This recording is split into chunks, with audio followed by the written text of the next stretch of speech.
boy, did we have some interesting election results when it appeared that there were no interesting elections. What are we doing? In the middle of 2011, all of a sudden there's an election and elbows from the sky start raining down.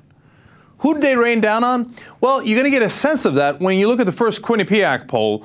What is the favorability and unfavorability of the Republican Party? Well, they just did this poll. It turns out 57% unfavorable, 28% favorable of the Republican Party. Going into any election, however minor, that is not good news and likely to provide someone getting their ass handed to them. And guess what happened? That's exactly what happened. So now we go state by state. First of all, most important one is in Ohio, where we had SB 5 up, and that is the law that took away negotiation rights from labor, whether it was police, teachers, firefighters, etc. Apparently that was not very popular. When it went to get repealed, the vote was 63 to 37.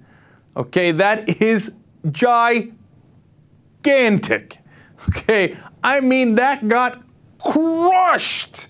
So apparently the good people of Ohio are in favor of labor having the right to negotiate, okay? So that was a clear message to Kasich, the governor there, who had backed it 100%, and now Kasich is basically saying like, yeah, I might have to take a pause here and just, consider the ramifications of this vote. The ramifications are you're in a world of hurt, son. Okay, your popularity is down to 36%. You backed this thing and it was atrocious.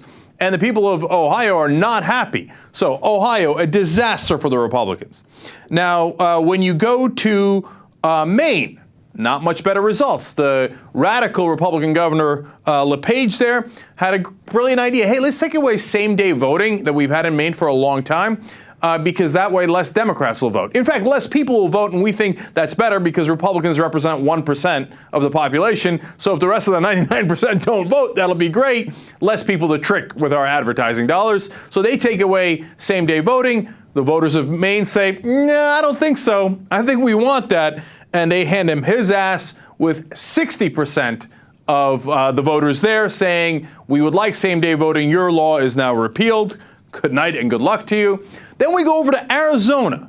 Now look, Arizona, come on, is red as it gets these days. When in terms of immigration laws, obviously they passed SB 1070 there, saying that you got to present your papers if you look Latino, basically. Now that's been stopped in a lot of ways, but the guy who came up with that idea was Russell Pierce. In fact, he was the leader of the Republicans in the Senate.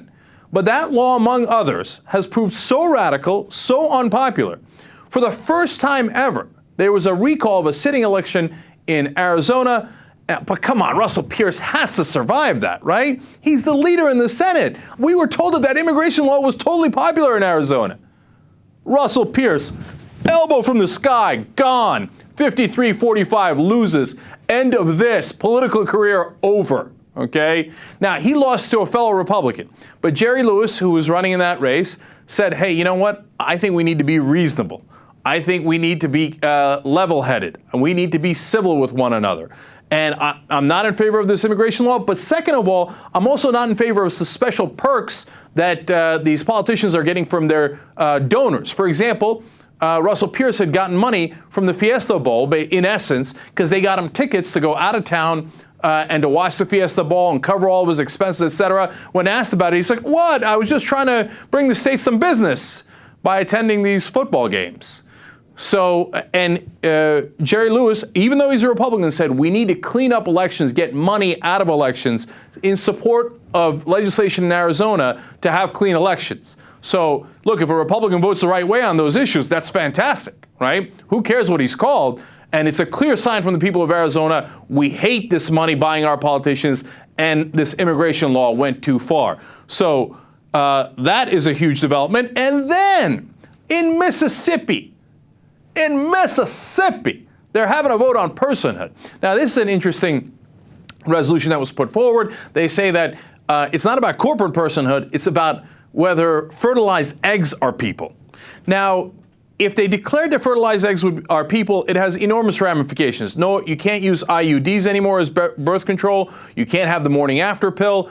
In vitro fertilization might be a problem, because if you do in vitro fertilization and you put fertilized eggs in and they don't become human beings, which happens all the time, well, then you might be brought up on murder charges. I mean, it's insanity, right? But Mississippi is as red as it gets, as pro-life as it gets, as far as policy goes.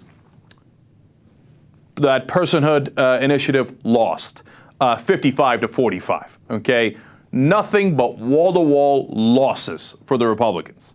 Also in Kentucky and West Virginia, the governorship also going to Democrats. Now, the governorship stayed Republican in Mississippi, but boy, did they lose everything else. Now, what is the ramifications of all of this?